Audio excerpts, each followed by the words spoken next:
Perkenalkan, nama saya Desi Gokmama Nurung dengan NPM 210100080. Adapun video ini saya buat untuk memenuhi salah satu tugas mata kuliah bimbingan dan konseling yang diampu oleh Ibu Desi Sijabat. Di sini saya akan menyimpulkan apa yang saya dapat dari video yang saya tonton, yaitu film inspirasi anak dysleksia.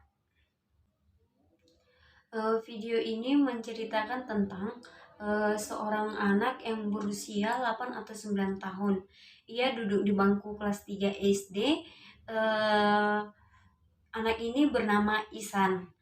Si Ihsan ini memiliki gangguan di dalam proses belajar, di mana ia mengalami kesulitan di dalam mengeja, menulis, atau membaca. Dia melihat bahwasannya kata-kata atau huruf-huruf yang ada di papan tulis atau di buku itu seperti berterbangan, seperti itu. Ia juga sulit di dalam mengikuti pembelajaran di kelas, dan anak ini sering dibully oleh teman-temannya dengan sebutan orang idiot dan orang bodoh, seperti itu. Di suatu ketika Ihsan melakukan kesalahan dengan bolos dari sekolah karena ia tidak mengikuti arahan yang diberikan oleh ibu matematikanya untuk menandatangani kertas ulangannya. Nah, Ihsan pergi berkeliling-liling kota sendirian. Beberapa hari kemudian Ihsan ketahuan oleh ayahnya. Ayahnya ini memiliki sifat yang keras dan suka membanding-bandingkan Ihsan dengan kakaknya Yohan. Nah, di situ ayahnya menghukum Ihsan dengan memasukkan Ihsan ke asrama dan pindah ke sekolah yang telah dicari oleh ayahnya ini.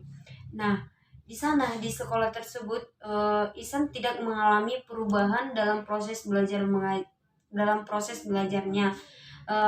Ihsan tetap saja mengalami kesulitan di dalam mengikuti pembelajaran. Malah Ihsan ini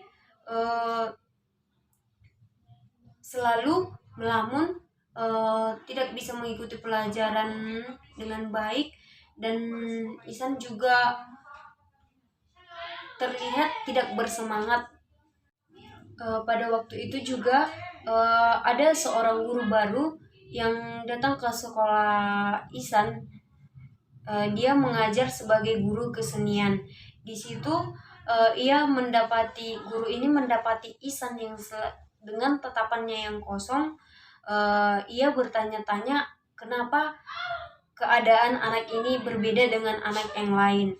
Nah, guru ini mencari tahu tentang Ihsan, dan dia juga pergi ke rumah Ihsan untuk memberitahukan kepada orang tuanya bahwa Ihsan adalah anak yang memiliki gangguan dysleksia, di mana Ihsan memiliki kesulitan di dalam belajar karena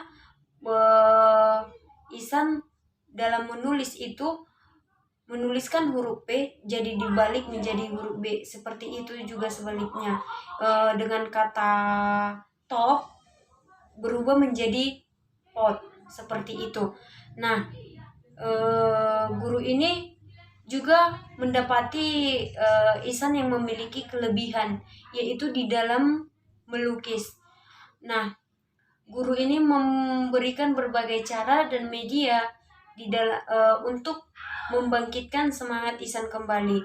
Dan guru kesenian tersebut juga memiliki ide untuk membuat suatu perlombaan, yaitu perlombaan dalam melukis. Di dalam melukis, di mana pesertanya itu ada guru-guru dan murid. Nah, yang menjadi pemenangnya itu adalah Ihsan. Ihsan yang memiliki bakat yang luar biasa di dalam melukis. Di dalam film ini kita dapat mengambil pesan moral yang sangat luar biasa, di mana seorang anak yang memiliki gangguan atau kesulitan di dalam proses belajar tidak selamanya adalah orang yang bodoh, namun ia adalah seorang anak yang memiliki bakat yang luar biasa, yang sebelumnya harus dikembangkan. Nah, sebagai orang tua memiliki peran penting di dalam memperhatikan kondisi anak, tidak memaksakan dan menuntut anak untuk harus bisa lebih dalam pengetahuan, karena setiap anak itu sudah memiliki potensinya masing-masing. Dan kita sebagai calon guru dan calon pendidik dan sebagai juga mahasiswa, kita mengetahui bahwa film inspirasi anak disleksia ini sangat berkaitan dengan mata kuliah bimbingan dan konseling, di mana yang kita tahu bahwa bimbingan dan konseling ini adalah proses pemberian bantuan kepada individu atau peserta didik di dalam mengembangkan potensi yang dimiliki peserta didik. Nah, mata kuliah bimbingan dan konseling kan penting untuk kita untuk membekali kita sebagai calon guru nantinya dalam proses pemberian bantuan dan mengembangkan potensi yang dimiliki anak didik kita nantinya. Kita juga harus tahu bahwa setiap anak, setiap individu memiliki kelebihan dan kekurangannya dan memiliki potensi atau bakat yang berbeda-beda. Yang harus kita lakukan adalah mengembangkan potensi yang ada pada diri siswa tersebut dan tidak memaksakan keinginan yang ada di dalam diri kita. Seperti itu. Demikianlah yang bisa saya sampaikan. Lebih dan kurangnya saya mohon maaf. Terima kasih.